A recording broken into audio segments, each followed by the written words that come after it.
الله الرحمن الرحيم. اليوم أكملت لكم دينكم وأتممت عليكم نعمتي ورضيت لكم الإسلام دينا. صدق الله العظيم. معزز جج صاحبان، محترم اساتذہ کرام اور قابل احترام سامعین کرام، السلام علیکم ورحمۃ اللہ وبرکاتہ. آج کی اس بابرکت مجلس میں میرا موضوع سخن ہے حجۃ الوداع. حاضرین، آسمان نے روز و شب کی ہزاروں کروٹیں بدلی ہیں. اس کائنات نے انبیاء اور رسول کی حقوقیوں پہ باقی کی نوید سنی ہے. اس زمانے نے ہزاروں فرعونوں، نمرودوں اور قیصروں کی اسلامی تہار کا مشاہدہ کیا ہے، لیکن 10 ہجری کے 10 ذی الحجہ کو رسول عربی صلی اللہ علیہ وسلم نے عدل و انصاف، مساوات و ہمسری اور احترام انسانیت کے لیے جو خطبہ دیا، اس سے زیادہ پرطرز، پرخلوص اور پروقار پیغام سے تاریخ کے اوراق کے اکثر خالی ہیں. حاضرین، تصور کیجئے نبی کریم صلی اللہ علیہ وسلم کا آخری حج کے دوران آخری خطبہ، کوہ عرفات کے دامن میں وسیع و عریض میدان، 1 لاکھ سے زائد نفوس کا ٹھاٹھے مارتا سمندر، صحرا کی تپتی دھوپ، رسول عربی صلی اللہ علیہ وسلم اپنی اونٹنی قصبہ پر سوار، سامنے موجود صحابہ کرام کی زبانیں خاموش، ان کے تیزی سے دھڑکتے دل، نظریں سخت و جامد نبی رحمت صلی اللہ علیہ وسلم پر جمی ہوئی. سامعین، یہ وہ لمحہ تھا جب وقت جیسے تھم گیا، آسمان جھک آیا اور زمین نے وہ کلمات سنے جن کی بازگشت قیامت تک سنائی دیتی رہے گی. یہ کوئی عام خطبہ نہیں تھا، بلکہ تاریخ انسانیت کا سب سے بلیغ، بامعنی، جامع اور انقلابی پیغام تھا. یہ قانون، انصاف، تجارت، عبادت، اخلاق اور مساوات کا مکمل دستور تھا. یہ وہ تاریخ ساز لمحہ تھا جس نے معاشرت اور معیشت کو ایک نئی راہ دکھائی. یہ ایک رہبر کا پوری انسانیت کے لیے ضابطۂ حیات تھا اور ایک شفیق خان کی اپنے امت کے نام آخری نصیحت اور وصیت تھی. حاضرین، جب نبی کریم صلی اللہ علیہ وسلم کی آواز بلند ہوتی ہے، عرفات کے دشت و جبل گونج اٹھتے ہیں. یا ایھا الناس اسمعوا قولی، اے لوگوں میری بات غور سے سنو، شاید اس سال کے بعد میں تم سے اس جگہ نہ مل سکوں. جناب مولا، یہ جملہ دلوں کو چیر دینے والا تھا. یہ اعلان فراق تھا، جدائی کی پیشگی خبر تھی.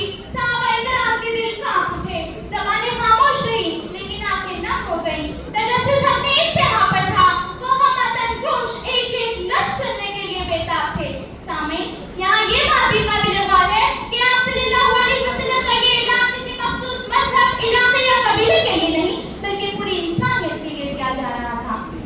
میرے عزیزوں، آپ صلی اللہ علیہ وسلم نے سب سے پہلے انسانی جان، مال اور آبرو کی حرمت یہ کہہ کر بیان فرمائی کہ جس طرح آج کا یہ دن، یہ مہینہ اور یہ شہر محترم ہے، اسی طرح تمہاری جانیں، تمہارے مال اور تمہاری عزتیں بھی ایک دوسرے پر حرام ہیں.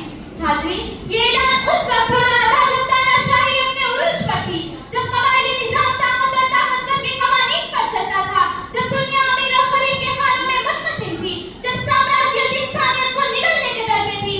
ایسے پورا شوق دور میں آپ صلی اللہ علیہ وسلم نے انسان کو انسان کے خون سے ڈرایا، جان، مال اور آبرو کی حرمت بیان کی، عدل و انصاف کا پیغام دے کر ظلم کے ہر دروازے پر انسانیت کی مہر ضبط کر دی تاکہ معاشرے میں ظلم و جبر کا سدباب ہو سکے.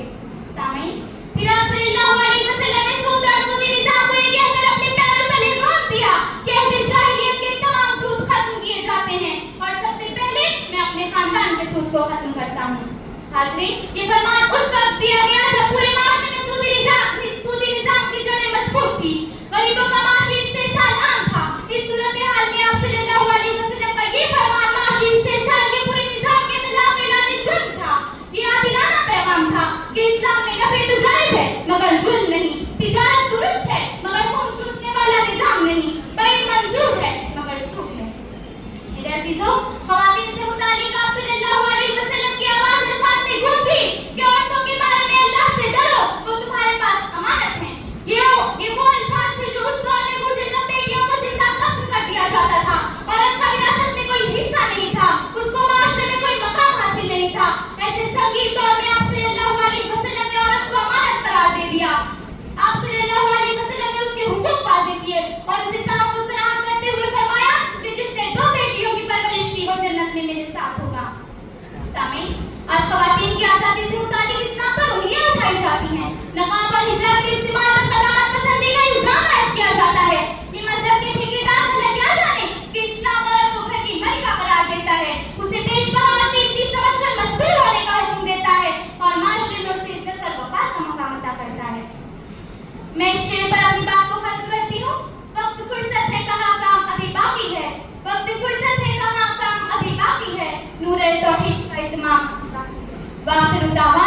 والحمد للہ رب العالمین، والسلام علیکم ورحمۃ اللہ وبرکاتہ.